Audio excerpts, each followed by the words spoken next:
ದೊಡ್ಡ ದುರಂತ. ಹೀಗಾಗಬಾರ್ದಿತ್ತು.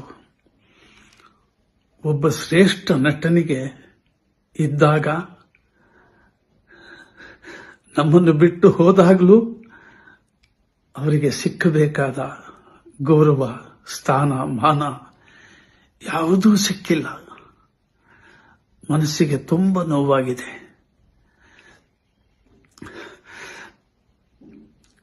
ದೇವರನ್ನ, ಪ್ರೀತಿ ಪಾತ್ರರನ್ನ ನೋಡೋದಕ್ಕೆ ಅವರು ಇದ್ದಲ್ಲಿಗೆ ಹೋಗಬೇಕಲ್ವಾ? ದೇವರಿಗೆ ಕೈ ಮುಗಿಯೋದಕ್ಕೆ ಪ್ರತಿಯೊಬ್ಬರ ಮನೆಯಲ್ಲೂ ದೇವರ ಫೋಟೋ ಇರುತ್ತೆ.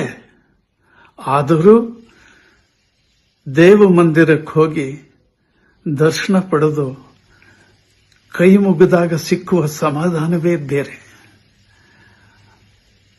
ಆ ಸಮಾಧಾನಕ್ಕೆ ಅಭಿಮಾನಿಗಳ ಭಾವನೆಗೆ ಧಕ್ಕೆ ಉಂಟಾಗಿದೆ. ಯಾರಿಂದಲೂ ಇದನ್ನು ಸರಿ ಮಾಡೋದಕ್ಕೆ ಸಾಧ್ಯ ಇಲ್ಲ ಅಂತ ನನ್ನ ಭಾವನೆ.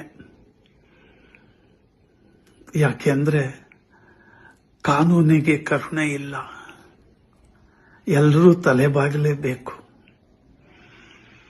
ಇಷ್ಟು ದಿನ ಈ ಜಾಗಕ್ಕಾಗಿ ಹೋರಾಡಿದ ಅಭಿಮಾನ ಗುಂಪೆ ಇನ್ನೊಂದು ಪ್ರಯತ್ನ ಮಾಡಬಹುದು. ಜಾಗದ ಮಾಲೀಕರ ಮನಸ್ಸನ್ನು ಒಪ್ಪಿಸುವಂತ ಕಾರ್ಯ ಮಾಡ್ತಾರೆ. ಅವರಿಗೆ ಜಯ ಸಿಕ್ಕಲಿ, ಶುಭವಾಗಲಿ, ಒಳ್ಳೆಯದನ್ನ ಬಯಸೋಣ. ನಮಸ್ಕಾರ, ನಾನು ನಿಮ್ಮ ಗೋಲ್ಡ್ ಜೋಶಿ ಮಾತಾಡ್ತಾ ಇದ್ದೀನಿ. ಇದೇ 25, 26, 27, 28 ಮಲೆಮಹದೇಶ್ವರ ಬೆಟ್ಟಕ್ಕೆ ಪಾದಯಾತ್ರೆ ಹೋಗ್ತಾ ಇದೀವಿ. ಪಾದಯಾತ್ರೆ ಹೋಗ್ತಾ ಇದ್ದೀವಿ ಇಷ್ಟೇ ರೀಸನ್, ಹೆಣ್ಮಕ್ಳಿಗೆ ನ್ಯಾಯ ಸಿಗಬೇಕು ಅಂತ. ಬರೀ ಒಂದೇ ದಿನ ಎಲ್ಲಾರು ಹಾಕೊಂಡು ಉಜ್ಜಿದ್ರು. ಪಾಪ ಸ್ವಲ್ಪ ಟ್ರೆಂಡಿಗೆ ಲೇಟ್ ಆಗಿ ಬಂದ್ಬಿಟ್ಟ ಅನ್ಸುತ್ತೆ ಇವನು. ಅರ್ಥ ಮಾಡ್ಕೊಳ್ರು, ಪಾದಯಾತ್ರೆ ಹೋಗೋದ್ರಿಂದ ಸೊಲ್ಯೂಷನ್ ಸಿಗಲ್ಲ ಕಣ್ರು. ಆ ಕೆಲ್ಸದ ಮೇಲೆ ವರ್ಕ್ ಮಾಡಿದ್ರೆ ಮಾತ್ರ ಕಣೋ ಸೊಲ್ಯೂಷನ್ ಸಿಗೋದು. ಪಾದಯಾತ್ರೆ ಏನೋ ನಿಮ್ದು ಟ್ರಿಪ್ಗೆ ಹೋಗ್ತೀರಾ ಅಷ್ಟೇ ಕಣ್ರಲ್ಲಿ. ಒಂದು ಕೆರೆ ಎಲ್ಲಾದ್ರೂ ಮೈಸೂರಲ್ಲಿ ಒಂದು ಕೆರೆ ಕಟ್ಟಿರೋದನ್ನ ತೋರಿಸಿದ್ರೆ ನಾವೇ ಹೋಗಿ ಅವ್ರಿಗೆ ಅಭಿನಂದನೆ. ಕರ್ನಾಟಕದ ವಿದೂಷಕ ಆರ್ ಅಶೋಕ್, ಸಿದ್ದರಾಮಯ್ಯ ಅವರು ಕಟ್ಟಿರೋ ಕೆರೆಗಳು ತೋರ್ಸಕ್ಕಾಗುತ್ತೋ ಇಲ್ವೋ, ಆದ್ರೆ ನೀವು ನಿಮ್ಮ ಕ್ಷೇತ್ರದಲ್ಲಿ ಅದೆಷ್ಟೋ ಕೆರೆಗಳನ್ನ ಮುಚ್ಚಿ ಅದರ ಮೇಲೆ ಕಟ್ಟಿರುವಂತ ಬಿಲ್ಡಿಂಗ್ ಗಳನ್ನ ಬೇಕಾದ್ರೆ ನಾವು ತೋರಿಸಬಹುದು. ಒಂದು ಕೆರೆ ಕಟ್ಟಕ್ ಯೋಗ್ಯತೆ ಇದ್ದವರು ನೀವು. ಅವ್ರಿಗೆ ಕೆರೆ ಕಟ್ಟಕ್ ಯೋಗ್ಯತೆ ಇದೆಯೋ ಇಲ್ವೋ, ಆದ್ರೆ ನಿಮಗೆ ಕೆರೆಗಳ ಬಗ್ಗೆ ಮಾತಾಡುವಂತ ಯೋಗ್ಯತೆ ಇದೆಯಾ ಅನ್ನೋದನ್ನ ನಿಮಗೆ ನೀವೇ ಯೋಚನೆ ಮಾಡ್ಬೇಕಾಗತ್ತೆ. ಈ ಪಾಪಿ ಆರ್ ಅಶೋಕ್ ಇದ್ದಾನಲ್ಲ, ಪಾಪಿಷ್ಟ.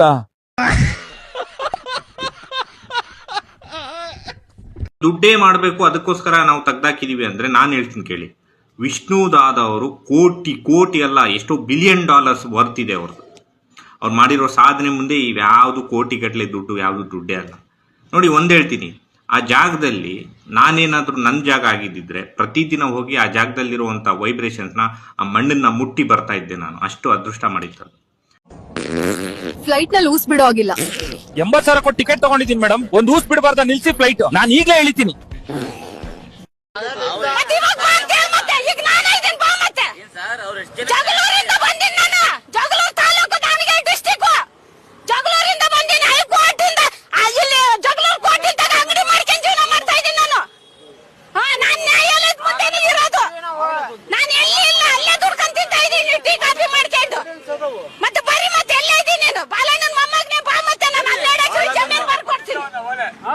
ಮೊಮ್ಮಕ್ಕಳಿಗೆ ಇದು ಸ್ವಂತ ಸಿಕ್ಕಿರ್ತಕ್ಕಂತಹ ಭವಿಷ್ಯದಲ್ಲಿ, ಇತಿಹಾಸದಲ್ಲಿ ಏನಾದರೂ ನಾವು ಹೇಳಬೇಕು ಅಂದ್ರೆ ಕರ್ನಾಟಕದ ತುಂಬಾ ನೊಂದ ಕಥೆ ಅಂತ ಹೇಳಿದ್ರೆ ಡಾಕ್ಟರ್ ವಿಷ್ಣುವರ್ಧನ್ ಅವರಿಗೆ ಒಂದು ಜಾಗ ಸಿಗದೆ ಇರುವಂಥದ್ದು. ಅದು ಎಷ್ಟು ಹೇಗೆ ಹೇಳಬೇಕು, ವಿಪರ್ಯಾಸನ ಅಥವಾ ನಮ್ಮ ನಾಡಿಗೆನೇ ಇದು ನಿಜವಾಗ್ಲೂ ಕೇವಲ ಇದು ಖಂಡಿತ. ಫ್ರೆಂಡ್ಸ್, ಬನ್ನಿ ಗಣಪತಿ ಹಬ್ಬಕ್ಕೆ ನಮ್ಮ ಅಕ್ಕನ ಕರೆಯೋಣ. Video call ಮಾಡತ್ತೀನಿ.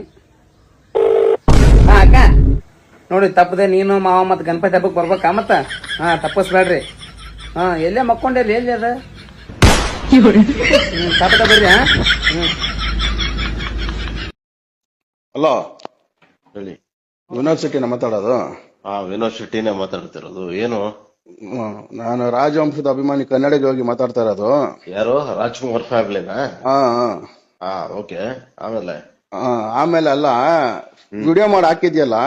ಹೌದು, ಹಾಕಿದೆಯಲ್ಲ ಬೇಡ, ಹಾಕಿದಿರ ಒಂದು ಮರ್ಯಾದೆ ಕೊಟ್ಟು ಮಾತಾಡಿ. ಲೇ, ನಿನಗೇನಕ್ಕೆ ಮರ್ಯಾದೆ ಕೊಡ್ಬೇಕು ಲೇ? ಅಂತ ದೊಡ್ಡ ದೇವ್ರು ಅಂತ ಪೂಜೆ ಮಾಡೋರ್ಗೆ ನೀನ್ ಮರ್ಯಾದೆ ಕೊಟ್ಟಲ್ಲ. ನೀನ್ ಯಾವ ಪುಡುಂಗಿ ಅಂತ ನನ್ನ ಮಗನ ನೀನ್ ಮರ್ಯಾದೆ ಕೊಡ್ಬೇಕು? ವಿಷ್ಣುವರ್ಧನ್ ಸಾಹೇಬರು ಯಾರು ಅಂತ ನಿಂಗೆ ಗೊತ್ತಾ? ಗುಬ್ಬಾಳ್ ನನ್ನ ಮಗನೇ, ಕನ್ನಡ ಚಿತ್ರರಂಗದಲ್ಲಿ ರಾಜ್ಕುಮಾರ್, ವಿಷ್ಣುವರ್ಧನ್, ಅಂಬರೀಷ್ ಕನ್ನಡಕ್ಕೋಸ್ಕರ ಯಾರ್ಯಾರು ದುಡಿತಾರೋ ಅವರೆಲ್ಲ ನಮ್ಮ ಕನ್ನಡ ಚಿತ್ರರಂಗದ ಆಸ್ತಿ. ಹೌದು. ಅರ್ಥ ಆಯ್ತಾ? ನೀನು ಎಂತ ನೀನು ಅರ್ಥ ಮಾಡ್ಕೋ. ಕನ್ನಡ ಅಂತ ಬಂದ್ರೆ ನೀನು ಬೇರೆ ಬೇರೆ ವಿಡಿಯೋಗಳು ಮಾಡ್ತೀಯ ಗೊತ್ತಾ? ನೀನು ಈ ರಾಜಕೀಯದವ್ರ ಬಗ್ಗೆ, ಹಿಂದೂ ಮುಸ್ಲಿಂ ಬಗ್ಗೆ ಅತೀತ್ ಮಾಡ್ತೀಯಲ್ಲ, ಆ ತರ ಅಲ್ಲ ಇದು. ಸರಿ, ಹೇಳಕ್ ಕೇಳ್ಕೊ ಸ್ವಲ್ಪ. ಇಲ್ಲಿ ಕೊಲೆ ಮಾಡ್ಬಿಡ್ತೀರಾ? ಲೇ ಗುಗ್ಬಾಳ್ ನನ್ನ ಮಗನೇ, ಕೊಲೆ ಮಾಡೋದಲ್ಲ ಕಣೋ. ನಿನ್ನಂತ ಸೈಕೋ ನನ್ನ ಮಕ್ಳಿಗೆ ಹೆಂಗ್ ಬುದ್ಧಿ ಕಲಿಸ್ಬೇಕು? ನಾವು ಬುದ್ಧಿ ಕಲಿಸ್ತೀವಿ ಅಭಿಮಾನಿಗಳು. ನೀನು ಫೋನ್ ನಂಬರ್ ಕೊಟ್ಬಿಟ್ಟು ಎಲ್ಲ ಗಾಂಡು ತರ ಎಲ್ಲ ಕುಂತ್ಕೊಳ್ಳೋದಲ್ಲ. ಗಂಡಸಾಗಿದ್ರೆ ನನ್ ಲೊಕೇಶನ್ ಕಳಿಸ್ತೀನಿ, ಇಲ್ಲ ನಿನ್ ಲೊಕೇಶನ್ ಕಳ್ಸು ನೀನು. ಅರ್ಥ ಆಯ್ತಾ? ಅಭಿಮಾನ ಅಂತ ಏನು ಅಂತ ನೀನ್ ತೋರ್ಸ್ಕೊಡ್ತೀನಿ ನಿನಗೆ.